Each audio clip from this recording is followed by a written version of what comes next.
अस्सलामुअलैकुम, कैसे हैं आप सब। उम्मीद है आप सब ठीक होंगे। फाइनली कश्मीर आज़ाद होने से पहले 18 की एवरेज 19 होने से पहले पाकिस्तान का चैंपियंस ट्रॉफी का स्क्वाड की अनाउंसमेंट हो गई है।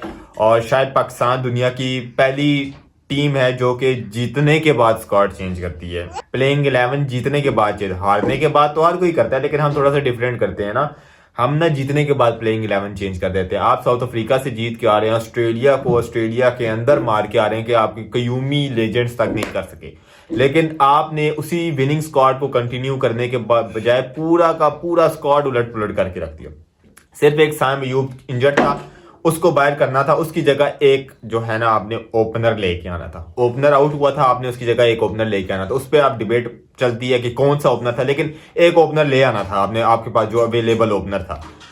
उसके बजाय आपने पूरा का पूरा स्क्वाड चेंज कर दिया। मैं ये नहीं कह रहा कि जो स्क्वाड में आए हैं वो प्लेयर्स नहीं है या वो अच्छे नहीं है या वो फलाने, उस पे तो बाद में बात होगी ना। जो आपके पास पहले थे ना वो ठीक थे, तभी तो आप ऑस्ट्रेलिया को हरा के साउथ अफ्रीका को हरा के आ रहे थे। ऐसे ही है ना, तो उसी को कंटिन्यू करना था। पूरा का पूरा स्क्वाड जो है ना चेंज करके रख दिया। कुछ मेरे प्यारे भाई जो कह रहे हैं वसीम जूनियर। अच्छा, हम ना सादा कौम है, मैं हमेशा कहता हूँ हम सादा कौम है। मतलब पाकिस्तान के मैचेस या ज्यादा हो गया तो पीएसएल देख लेते हैं, उसके अलावा हम मैचेस नहीं देखते, ना डोमेस्टिक ना कोई इंटरनेशनल की लीग्स, ना रिसेंट परफॉर्मेंस देखते हैं। तो वसीम जूनियर पहली तो बात इंजरी से वापस आया। आप में से कितने लोगों को पता है, किसी को भी नहीं पता होगा कि वो इंजरी थी, उसको रिहाब हुआ, वो वापस आया इंजरी से वापस के बाद उसकी बॉलिंग खास नहीं है। अभी बीपीएल हो रहा है, बहुत ही गंदी बॉलिंग करवा रहा है, बहुत गंदी एवरेज है। मेरा ख्याल है 22 की एवरेज है उसकी 9 मैचेस के अंदर, 22 की एवरेज। तो करंट परफॉर्मेंस नहीं है। और नो डाउट वो 2023 वर्ल्ड कप के अंदर आउटस्टैंडिंग था। वो 2023 में जहां तमाम को कुटबारी थी दुनिया के बाद, वो आउटस्टैंडिंग था। लेकिन परफॉर्मेंस की बात है ना, आप उसकी रिसेंट परफॉर्मेंस अच्छी नहीं है। अच्छा, एक प्यारा भाई मेरा बोल रहे मोहम्मद हारिस नहीं और शादाब खान नहीं है। खैर चलो छोड़ो। खैर बाकी स्क्वाड ठीक है। सिर्फ एक मुझे लगा है कि उस्मान खान पे इसलिए कह रहा हूं क्योंकि मैं ये नहीं कह रहा वो प्लेयर अच्छा नहीं है। पाकिस्तान का तो वो डॉन ब्रैडमैन है, हमें सबको पता है।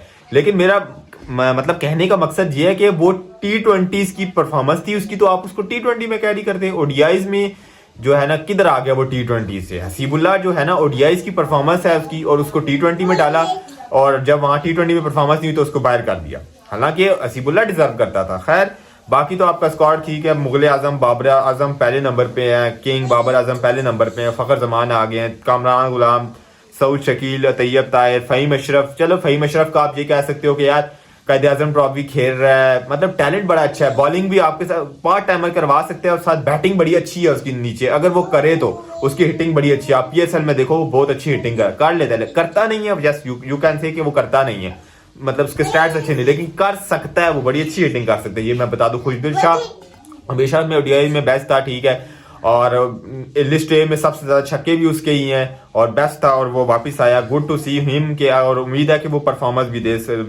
मोहम्मद रिजवान, इब्रार। अच्छा, एक सुफियान मुकीम मुझे ऐसे लगता है कि होना चाहिए था एक आपने, क्योंकि आपने हारिस रऊफ, नसीम शाह, शाहीन शाह अफरीदी आपके मेन बॉलर्स, उसके बाद आपने डाल दिया एक फ़हीम अशरफ, ठीक है ना, तो 4 बॉलर समझ लें। तो उसके बाद हसनैन नहीं होना चाहिए था। अगर हसनैन था तो फ़हीम अशरफ नहीं था, ठीक है। हसनैन की जगह या फ़हीम अशरफ की जगह एक रेगुलर स्पिनर होना चाहिए था, सुफियान मुकीम, जो कि बड़ी अच्छी बॉलिंग कर रहा है सुफियान। इब्रार अच्छा है, लेकिन इब्रार मतलब कुट खा जाता है, अक्सर कुट खा जाता है, और उससे इतना बीट नहीं होते बैटर्स। लेकिन सुफियान मुकीम से आपने देखा वो कितना उसने बीट करवाया, मैक्सवेल तक को बीट करवाया, स्टोनर सबको फड़काता रहा। तो सुफियान मुकीम एक मेजर मिस थी मेरे लिए। बाकी तो ओवरऑल आपका स्क्वाड ठीक था और बैलेंस स्क्वाड था। और लेकिन मसला अब यहाँ ये आएगा कि आपकी ओपनिंग कौन करेगा। ये भी आप देखें कि आपने ओपनर फखर जमान रखा है, क्या बाबर ओपनिंग करेंगे? मैं ठीक है, फखर के साथ ओपनिंग ठीक है, मैं ये बात मानूंगा, लेकिन आपका बेस्ट बैटर बाबर आजम है, उसकी पोजीशन रिस्क है। ये आप ये भी क्या फखर है के साथ है या जिस मर्जी के साथ है, ठीक है ना, ये डिबेट नहीं है कि मतलब ओपनिंग जिसके साथ कर रहा है वो ठीक नहीं है। लेकिन पॉइंट ये है कि जिसके भी साथ है ना, बेशक उसका सबसे क्लोज फ्रेंड रिजवान है, उसके साथ भी ओपनिंग करेगा ना, रिस्क है, ठीक है। चैंपियंस ट्रॉफी में आपके आप रिस्क लेने वाले हो, आपके अपने प्रीमियम बैटर 4 साल से जो नंबर 1 ओडीआई बैटर है उसके साथ रिस्क लेने वाले हो। ये है रिस्क। मतलब आप लेते हो, सक्सेसफुल होते हो, दैट्स गुड।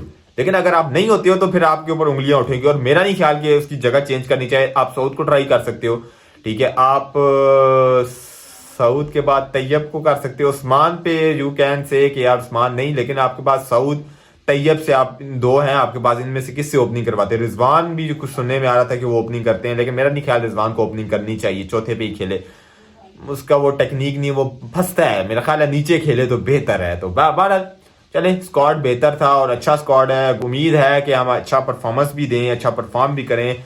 ऑन पेपर तो स्ट्रांग है, ऑन पेपर से ज़्यादा मैटर ऑन ग्राउंड मैटर करता है, और ऑन ग्राउंड परफॉर्मेंस अच्छी होनी चाहिए। फी अमान अल्लाह।